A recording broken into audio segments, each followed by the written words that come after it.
Merci d'être sur la télévision Labari pour suivre le journal de ce jour, lundi 22 septembre 2025.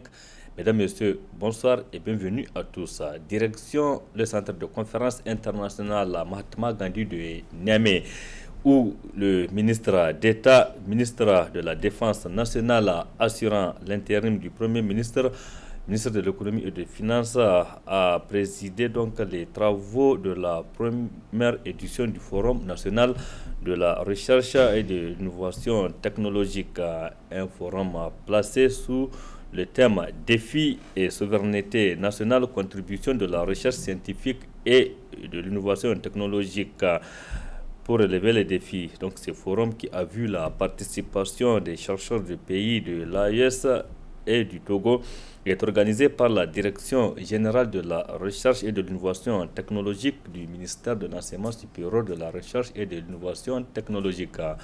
Plusieurs interventions ont marqué cette cérémonie, notamment celle du ministre de l'AES, donc invité à cette rencontre d'envergure internationale. Voyons tout cela avec Nafissa Yahya et Ibrahim Abdou. C'est d'abord l'hymne national du Niger et celui de la Confédération AES qui ont retenti à l'ouverture de cette première édition du Forum national sur la recherche et l'innovation technologique. Un forum qui se tient à Niamey et à l'occasion duquel le gouverneur de la région a souhaité la chaleureuse bienvenue aux participants. La représentante du programme des Nations Unies pour le développement, elle a salué la tenue de ce forum qui place la recherche et l'innovation au cœur de la souveraineté et du développement du Niger. Ce rassemblement, placé sous le thème « Défis de souveraineté nationale, contribution de la recherche scientifique et l'innovation technologique pour des solutions durables », rime avec une actualité mondiale où le savoir, l'innovation et la technologie constituent des moteurs de transformation économique et sociale. La recherche scientifique et l'innovation technologique sont devenus un véritable enjeu de développement. Aucun pays ne peut y prétendre sans une recherche robuste, adossée à des politiques publiques ambitieuse. Cette rencontre à laquelle participent les chercheurs des pays de l'AES et du Togo est l'occasion pour les participants de découvrir les résultats de la recherche, les dernières innovations technologiques, mais aussi de s'imprégner des défis auxquels sont confrontés les acteurs de ces secteurs stratégiques. Les débats attendus permettront sans nul doute de dégager les meilleures pistes pour relever les défis identifiés. Mais d'ores et déjà, nous pouvons apprécier la grande mobilisation de tous les acteurs du Niger, du Burkina Faso, du Togo, pays amis et frères des 3 pays membres de la Confédération de l'AES. Placé sous le thème « Défis et souveraineté nationale », contribution de la recherche scientifique et l'innovation technologique pour des solutions durables, cette rencontre vient à point nommé, dira le ministre d'État, ministre de la Défense, assurant l'intérim du Premier ministre. Ce forum est une opportunité de mettre en lumière le génie nigérien, ces jeunes et centres de recherche qui conçoivent des solutions locales pour l'accès à l'eau potable, pour l'énergie solaire, le biochar adapté aux zones rurales, pour les applications numériques au service de l'agriculture, de l'éducation ou de la santé communautaire. Un tel événement ne peut que contribuer à créer des partenariats stratégiques entre chercheurs, inventeurs, innovateurs des secteurs publics, privés, des start-up et entreprises, ainsi que des utilisateurs potentiels des résultats et des innovations. Plusieurs panels en lien avec la recherche seront animés au cours des 3 jours que vont durer les travaux de ce forum. Une visite guidée des stands érigés pour la circonstance a marqué la fin de cette cérémonie. Ce forum donc est prévu pour durer 3 jours. La rentrée scolaire 2025-2026 est fixée pour le 1er octobre prochain sur l'ensemble du territoire national. À plus d'une semaine de cette reprise des activités dans les établissements d'enseignement primaire et secondaire, les préparatifs vont bon train à tous les niveaux. Un zoom aujourd'hui sur les marchés des fournitures scolaires où on constate une disponibilité de ces fournitures, nous rapporte Sakina Sadou Gazibo et Sadou Doumi.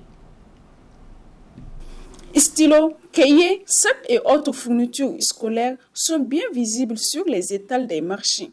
À l'approche de la rentrée, les commerçants se disent prêts sur la disponibilité des stocks. Pendant des fournitures scolaires et des articles aussi divers, il n'y a pas de manquement, il y a des nouvelles arrivages même. Il y a beaucoup de nouveautés. Les prix sont abordables. Et par rapport à la clientèle, ils viennent payer. Ils viennent payer puisque tout c'est petit à petit. S'ils auront une occasion de venir acheter vite les fournitures de leurs enfants, ils n'ont qu'à se préparer. Ouais, c'est le moment. Du côté des clients, le constat est le même. Un parent rencontré affirme de la disponibilité des fournitures sur le marché. Les fournitures de cette année sont tellement exceptionnelles. Ce sont des bonnes fournitures, de bonnes valeurs et de bonne qualité. Tout ce dont on aura besoin, je n'ai jamais passé ici et manqué des fournitures dont j'ai besoin. Tout est disponible à ma portée. Dès que je demande, directement c'est accessible. Les prix sont également donc exceptionnels, c'est moins cher. J'exhorte également à tous parents d'élèves et aux élèves également donc, de faire un effort et de visiter également la boutique en question et de s'en procurer également de tout documents, tout document nécessaire pour la rentrée scolaire de 2025-2026. À l'heure où élèves, parents et enseignants s'apprêtent à renouer avec le chemin de l'école, cette disponibilité des fournitures et la stabilité des prix offrent un souffle d'optimisme pour aborder sereinement la rentrée scolaire 2025-2026. Oui, Sakina, pour aborder cette rentrée scolaire, les élèves ont, en plus des fournitures, besoin de tenues qui sont des exigences des responsables d'établissement. C'est pourquoi les parents et même les élèves affluent chez les vendeurs de tissus pour payer leurs tenues. Et tout se passe bien, nous rapporte Amsotou Iliassou et Sadoumi. À l'approche de la rentrée des classes, les marchés de Niamey connaissent une animation particulière. Les couleurs unies, souvent bleu, kaki ou blanc, les rouleurs de tissus sont exposés bien en évidence. Les vendeurs en profitent pour attirer les clients car c'est la période la plus fructueuse de l'année.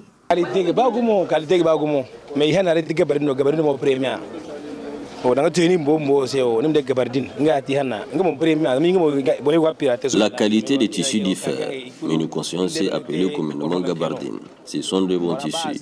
Les clients, nous en recevons beaucoup. Ce sont nos clients habituels qui viennent acheter chez nous. Pour les prix, ça dépend de la qualité du tissu. Il y en a pour 1250 francs, 1750, 2000 voire 2500 francs. Bon prix, ça dépend. Prix est 2000, 2500, 1750, 1250. Les allées des commerçants de tissus sont bondées de parents venus acheter le pain nécessaire pour confectionner les uniformes scolaires. Pour les parents, c'est une dépense incontournable, parfois lourde, mais nécessaire pour préparer l'enfant à reprendre le chemin de l'école dans la tenue réglementaire. Les filles, on peut dire que c'est abordable. Tout celui qui vient, lui qui est venu acheter, tu peux trouver, c'est les qualités qui diffèrent. Il y a 3 sortes de qualités, ça dépend de ce que tu peux prendre, en fonction de tes moyens. Ça dépend, on peut te dire, on peut te dire 3 000, 4 000, ça dépend de ce que toi tu peux prendre. Et puis tu peux négocier avec le vendeur. Donc, je lance aux parents d'élèves de faire le maximum d'efforts pour venir payer leurs fournitures et les tenues pour les enfants. Parce que si l'école est presque, c'est pas facile. Si la personne, dès maintenant, de ne qu'à préparer pour venir acheter. Je souhaite une bonne rentrée à tous les enfants. Entre nécessité et tradition, l'achat du tissu scolaire s'impose comme le premier acte de préparation, donnant le temps d'une rentrée déjà bien amorcée dans les marchés de la capitale. Merci, Amsatou. Intéressons-nous à présent au panier de la ménagère. Donc, c'est un produit artisanal emblématique et très utile à fabriquer sur place ici à Niamey par des talentueux artisans. C'est ce que vous allez voir dans ce reportage signé Nadia Hassan et Sadroumi. À l'ombre des étals colorés de Niamey, un objet discret mais indispensable attire les regards et accompagne les quotidiens des nombreuses familles. Il s'agit du panier de la ménagère, confectionné avec soin et orné de motifs traditionnels qui permet de transporter les denrées alimentaires, des pagnes et bien d'autres activités. Sa confection raconte une histoire, celle d'un savoir-faire dont dispose un artisan local qui tente tant bien que mal de survivre grâce à cette activité.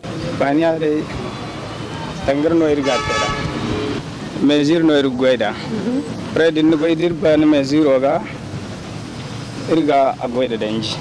Enfin, on a des tirs sur le dos.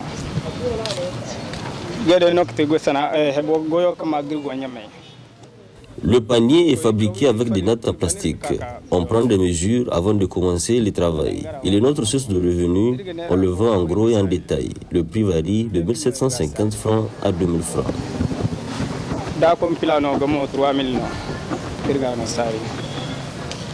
Amma faydin rongodin go 1750 sala de tangara kirgo goyda o kadde suri agonna ga lokaci kan aga banir ga ta handu in ka handu in zai goggo. Fabriqués ici à Niamey, ces articles issus du génie des artisans qui attirent peu l'attention des consommateurs nigériens sont partout convoités par certains de la sous-région.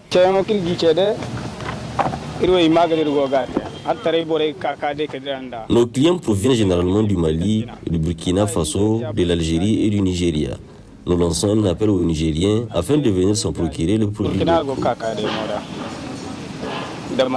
Fait avec soin, à la main par les artisans passionnés, le panier de la ménagère est une véritable œuvre d'art populaire. Mais s'il orne les marchés et les étals de Niamey, il reste souvent invisible dans le quotidien des Nigériens. Il est donc urgent de valoriser ces savoir-faire locaux, non seulement pour préserver un patrimoine, mais aussi pour offrir des perspectives économiques durables à ceux qui en vivent. Du sport. Pour boucler ce journal, la fin hier dimanche dans la soirée du tournoi des grandes vacances à TGV de la commune rurale de Liboré, c'est dans le département de Kolo, région de Tillabéri.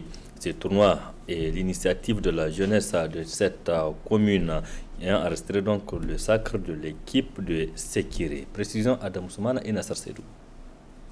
Après près d'un mois de compétition ayant opposé 8 clubs de la commune rurale d'Ilboré dans le fair play, le tournoi des grandes vacances de cette contrée connaît ainsi son épilogue à travers ce coup d'envoi marquant la finale.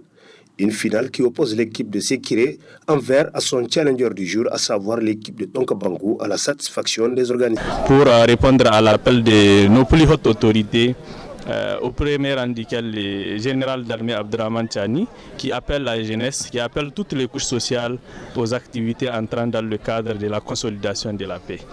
À travers les sports, la jeunesse de façon générale est en train de répondre à cet appel et vous voyez le nombre de gens, machallah, des jeunes, des femmes, mais aussi de toute la population qui se mobilise autour de ces activités.